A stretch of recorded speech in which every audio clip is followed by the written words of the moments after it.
Telugu digital media network లో political కేటగిరీలో number 1 కేవలం 72 గంటల్లో 1,50,00,000 వ్యూస్ పైగా పాపులర్ టీవీ నెట్వర్క్. రాజానగరం నియోజకవర్గానికి సంబంధించి అసలు సిచ్యువేషన్ ఎట్లా ఉంది? ఈ రానున్న ఎన్నికల్లో ఎవరు పైచేయి సాధించున్నారు? రాజానగరం నియోజకవర్గంలో ఇప్పుడు ప్రస్తుతం రాజానగరం జక్కంపూడి రాజా గారు పనితీరు ఎలా ఉంది?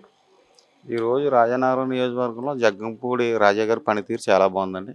గత ప్రభుత్వంలో ఎంతమంది ఎమ్మెల్యేలు వచ్చినా కానీ రాజానగరం నియోజకవర్గంలో వ్యవసాయానికి సంబంధించి ఒక పంట పండించుకుంటాకే ఎన్నో విధాలుగా రైతు చాలా ఇబ్బందులు పడేవాడండి.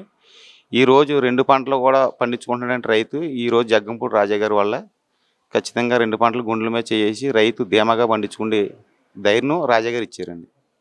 అసలు ఎట్లా ఉంది సిచ్యువేషన్? ఎందుకంటే ఇప్పుడు ఉమ్మడి పార్టీల అభ్యర్థి మొత్తం 3 పార్టీలు కలిపి వస్తున్నాం అంటున్నారు.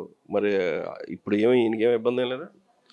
ఎన్ని పార్టీలు కలిసి వచ్చినాయండి, అక్కడ జగన్మోహన్ రెడ్డిని ఢీక్కోలేరండి, ఇక్కడ మా రాజా గారిని కూడా ఢీక్కోలేరండి. ఏంటంటే మా రాజా గారు సంక్షేమ పథకాలు చాలా ఇదిగా చేశారు. ప్రతి గ్రామంలో పైన జగన్ గారు పెట్టినట్టుగా ఎవరికి రూపాయలు లంచం ఇవ్వకుండా ప్రతి గ్రామంలో ఉన్న ప్రతి ప్రజలు కూడా లబ్ధిదారులు ఇంటికే వెళ్ళి వాలంటరీ నేరుగా రూపాయలు లంచం ఇవ్వకుండా డైరెక్ట్ వాళ్ళ గడప తట్టి వాళ్ళ చేతిలో పెట్టి సంక్షేమ పథకాలు ఎన్నో చేశారండి జగన్ గారు.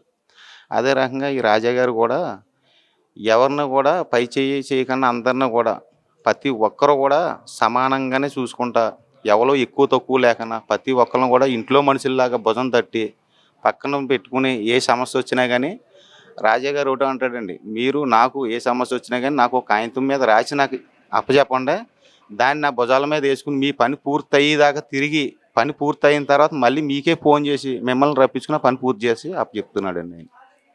సంక్షేమ పథకాలు జరుగుతున్నాయి, అభివృద్ధి జరగట్లేదు అంటున్నారు. రాజానగరం నియోజకవర్గంలో అభివృద్ధి ఏం జరిగిందని?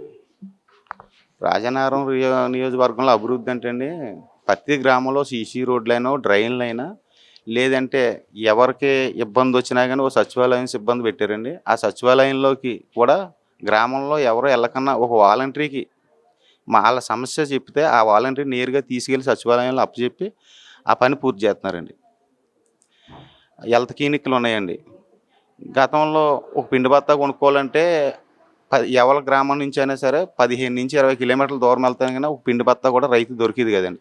ఈరోజు డైరెక్ట్ వాళ్ళ గడపకాడ ఉన్నట్టే ప్రతి గ్రామంలో రైతు భరోసా ఉందండి. ఆ రైతు భరోసాలో విత్తనాలు కానీ మందులు కానీ ఎరువులు కానీ అన్నీ కూడా రైతు భరోసాలో వాళ్ళ గ్రామంలో పొద్దుత్తమాన కష్టపడి ఇంటికి వెళ్ళిన తర్వాత సాయంకాలం అయినా మధ్యాహ్నం వెళ్ళి ఏం కావాలంటే ఆ ఎరువు తీసుకుని పొద్దున్నే లేచి రైతు మళ్ళీ వ్యవసాయం మీద పట్టుకెళ్ళి పని చేసుకుని జల్లుకుని చేసుకుంటున్నాడు. పని రైతుకి పని పోతలేదండి. అయితే గత ప్రభుత్వంలో అయితే మధ్యాహ్నం దాకా పనికి వెళ్ళి వచ్చిన తర్వాత మధ్యాహ్నించి ఈ 20 కిలోమీటర్ల జర్నీ చేసుకుని వెళ్ళి ఒక ఆటో పెట్టుకుంటే ఒక 1000 రూపాయలు ఇచ్చి, లేదంటే బండి మీద 2 బత్తాలు తెచ్చుకోవాలంటే 100 రూపాయలు పెట్రోల్ కొట్టించుకుని ఆ పూట పని పోయేదండి రైతుకి. ఈ ప్రభుత్వం వచ్చిన తర్వాత ఏ రూపాయి ఖర్చు లేకుండా గ్రామంలోనే ఎరువులు కూడా దొరుకుతున్నాయండి. మరి ఏంటి ప్రతిపక్షాలు ఆరోపిస్తున్నట్లు, నేనేమో లోకల్, మీరు జక్కంపూడి రాజా గారు నాన్ లోకల్ అంటున్నారు కదా, బత్తుల బలరామకృష్ణ గారు ఏం చెప్తారు? బత్తుల బలరామకృష్ణ గారు లోకల్ నాన్ లోకల్ అన్నది ఆయన ఈ నియోజకవర్గం మనిషి కదండి. ఈ నియోజకవర్గంలో ప్రతి మనిషికి తెలుసండి. రాజా గారు లోకల్ నాన్ లోకల్ అన్నది ప్రజలే చెప్తారండి. ఇంకా ఎన్నికల దగ్గరికి వచ్చినాయి కదండి, నెలలు ఉన్నాయండి. ఆయన ఎంత సొల్లు చెప్పుకున్నా బలరామకృష్ణ గారు రాజా గారు కష్టపడ్డ కష్టార్థం ఎదుర్కొంటా కనపడుతుంది ప్రజల్లో. ఆ ప్రజలే గుణపాఠం చెప్తారండి ఆయన కూడా.